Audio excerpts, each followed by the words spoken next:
इंतज़ार का फल, खुशी का राज, वृद्ध महिला। इंतज़ार का फल।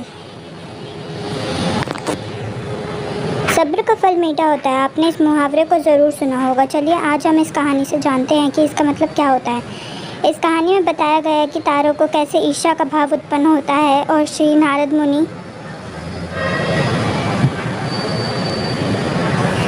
उनको कैसे इस मुहावरे का अर्थ समझाते हैं। ये अत्यधिक सुंदर और प्रेरणादायक कहानी है। आप इसे ज़रूर पूरा पढ़ें। जब सूरज अस्त हो रहा था तब हल्की हल्की संध्या से उत्पन्न होती है और चारों तरफ शांत वातावरण जैसे एक अंधेरा सा छा जाता है। सभी जीव जंतु पशु पक्षी अपने निवास स्थान को जाने लगते हैं और हल्की हल्की हवा चलने लगती है। हम जब आसमान की ओर देखते हैं तो सूर्यास्त होता रहता है। तभी आसमान में तारे टिमटिमाने लगते हैं। कुछ और अत्यधिक चमकीले होते हैं परंतु कुछ कम चमकीले होते हैं। अत्यधिक चमकीले वाले तारों पर हमारी नज़र चल पहुँचती है परंतु कम चमकीले वाले तारों पर हमारी नज़र बहुत कम ही जाती है। इसलिए हम उन पर ध्यान नहीं दे पाते और उनकी सुंदरता फीकी पड़ जाती है। परंतु उन सब में से एक ऐसा तारा होता है जो अधिक चमकीला होता है, जिसके आने से पूरा आसमान जगमगा जाता है। वह इतना सुंदर और चमकीला होता है कि उसके जगमगाते ही लोगों के चेहरे पर खुशी आ जाती है। उसे हम स्वाति नक्षत्र के नाम से जानते हैं। अत्यधिक चमकीले और सुंदर होते हैं, जिसके आने से लोग खुश हो जाते हैं। इसलिए बाकी के नक्षत्र स्वाति नक्षत्र से ईर्ष्या करते हैं और अपनी इस ईर्ष्या के कथन को श्री नारद मुनि को बताते हैं। नारद मुनि उन सभी तारों को समझाते हैं हुए कहते हैं कि देखो, जो भी सब्र रखता है उनकी कीर्ति इस संसार में होती है और मुझे प्रतीत होता है कि आप लोगों में धैर्य नहीं है। इसलिए आप लोग संध्या काल में होते हैं परंतु जगमगाने लगते हैं, लेकिन स्वाति नक्षत्र अत्यधिक समय के बाद आसमान के निकट आता है। तभी उसकी प्रतिस्पर्धा इतनी अधिक होती है, तभी सभी लोगों के चेहरे पर मुस्कान आती है। इसलिए कहा जाता है कि हमें सब्र रखना चाहिए क्योंकि उसका फल मीठा होता है। यदि तुम देर से आसमान में टिमटिमाते होते हो तभी तुम्हारा भी महत्व होगा और तुम्हें भी लोग अलग नाम से जानेंगे। नारद मुनि द्वारा समझाई गई बातें सभी तारों को समझ आ गई। सब्र का फल मीठा होता है, ये बात हम सभी जानते हैं और इसे हम लोगों ने महसूस भी किया है। मैं हमेशा अपने कार्य को पूरा करने के बाद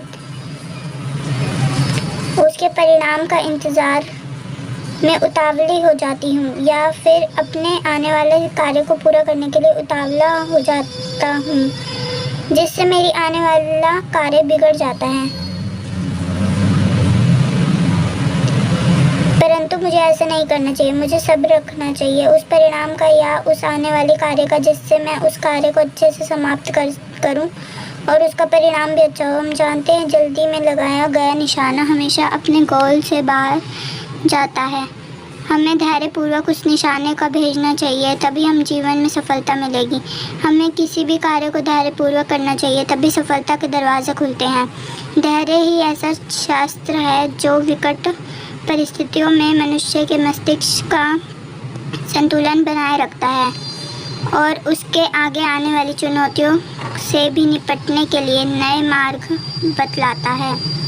बड़े बड़े महात्माओं और महापुरुषों के द्वारा भी बताया गया है कि हम किसी कार्य में सफलता कैसे पा सकते हैं। चिंता मुक्त होकर अपना कार्य करना चाहिए और सब्र रखना चाहिए। परिणाम की सफलता अवश्य मिलेगी। खुशी का राज।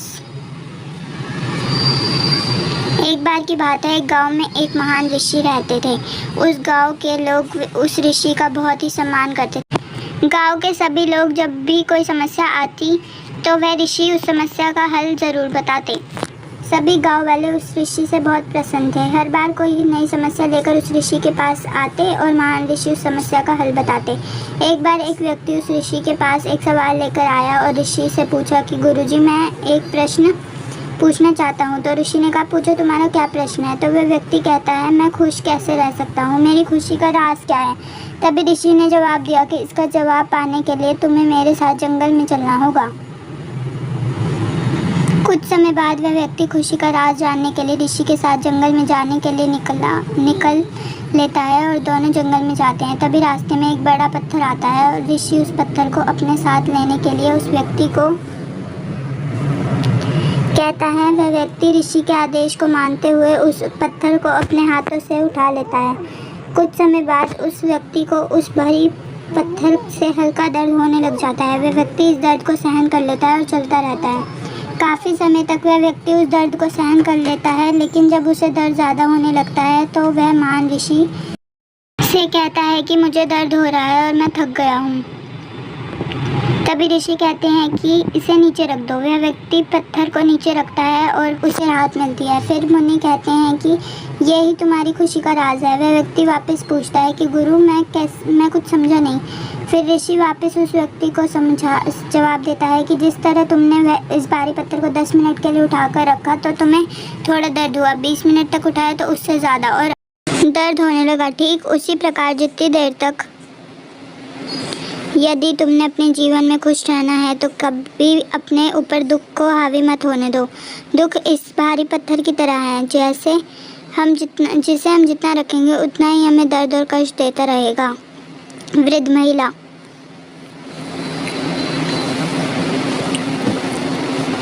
जोधपुर की एक चर्चित दुकान पर लस्सी का ऑर्डर देकर हम सब दोस्त यार आराम से बैठकर एक दूसरे की खिंचाई और हंसी मजाक में लगे ही थे कि एक लगभग 75 से 80 वर्ष की बुजुर्ग महिला पैसे मांगती हुई मेरे सामने अपने हाथ फैलाकर खड़ी हुई थी। उनकी कमर झुकी हुई थी, चेहरे पर झुर्रियों में भूख तैर रही थी, नेत्र भीतर धंसे हुए किंतु सजल थे। उनको देखकर मन में ये न जाने क्या आया कि मैंने अपनी जेब से सिक्के निकालने के लिए डाला हुआ हाथ वापस खींचते हुए उनसे पूछ लिया, दादी जी लस्सी पियेंगे? मेरी इस बात पर दादी कम अचंभित हुई और मेरे मित्र अधिक, क्योंकि अगर मैं उनको पैसे देता तो बस 5 या 10 रुपए ही देता, लेकिन लस्सी तो 30 रुपए की एक है, इसलिए लस्सी पिलाने के से मेरे गरीब हो जाने की और उस बूढ़ी दादी के द्वारा मुझे ठग कर अमीर हो जाने की संभावना बहुत कम बढ़ गई थी। दादी ने सुकुचते हुए हामी भरी और अपने पास जो मांग कर जमा किए हुए 6 से 7 रुपए थे वो उन्हें कांपते हाथों से मेरे ओर बढ़ाए। मुझे कुछ समझ नहीं आया तो मैंने उनसे पूछा, ये किस लिए? इनको मिलाकर मेरी लस्सी के पैसे चुका देना बाबूजी। भावुक तो मैं उनको देखकर ही हो गया था, रही बची कसर उनकी इस बात ने पूरी कर दी। एकाएक मेरी आंखें छलछला आई और भराव हुए गले से मैंने दुकान वाले से एक लस्सी बढ़ाने को कहा। उसने अपने पैसे वापस मुट्ठी में बंद कर लिए और वैसे ही ज़मीन पर बैठ गई। अब मुझे अपनी लाचारी का अनुभव हुआ, क्योंकि मैं वहाँ पर मौजूद दुकानदार, अपने दोस्तों और कई अन्य ग्राहकों की वजह से उनको कुर्सी पर बैठने के लिए नहीं रोक सका। डर था कि कहीं कोई टोक ना दे, कहीं किसी को एक भीख मांगने वाली बुढ़ी महिला के उनके बराबर में बिठाए जाने पर आपत्ति में ना हो जाए। लेकिन वो कुर्सी जिस पर मैं बैठा था मुझे काट रही थी। लस्सी कुल्हाड़ियों में भरकर हम सब मित्रों को बूढ़ी दादी के हाथों में आते ही मैं अपना कुल्हड़ पकड़कर दादी के पास ही ज़मीन पर बैठ गया, क्योंकि ऐसे करने के लिए तो मैं स्वतंत्र था, इससे किसी को आपत्ति नहीं हो सकती थी। लस्सी कुल्हड़ों में भरकर हम सभी मित्रों और बूढ़ी दादी के हाथों में आते ही मैं अपना कुल्हड़ पकड़कर दादी के पास ही ज़मीन पर बैठ गया, क्योंकि ऐसा करने के लिए तो मैं स्वतंत्र था, इससे किसी को भी आपत्ति नहीं हो सकती थी।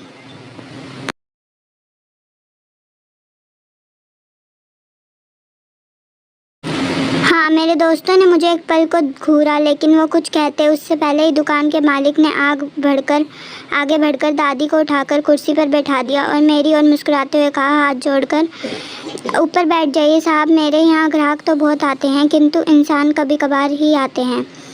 अब सबके हाथों में लस्सी के कुल्हड़ और होठों पर सहज मुस्कुराहट थी। बस एक वो दादी ही थी जिनकी आंखों में तृप्ति के आंसू, होठों पर मलाई के कुछ अंश और दिल में सैकड़ों दुआएं थी। ना जाने क्यों जब कभी हम 10 से 20 रुपए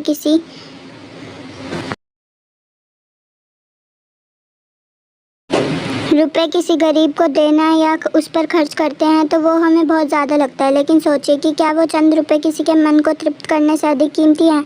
जब किसी अवसर मिले तो ऐसे दयापूर्ण और करुणामय काम करते रहें, भले ही आपका साथ दे या न दे। Thanks for watching. Like, share and subscribe.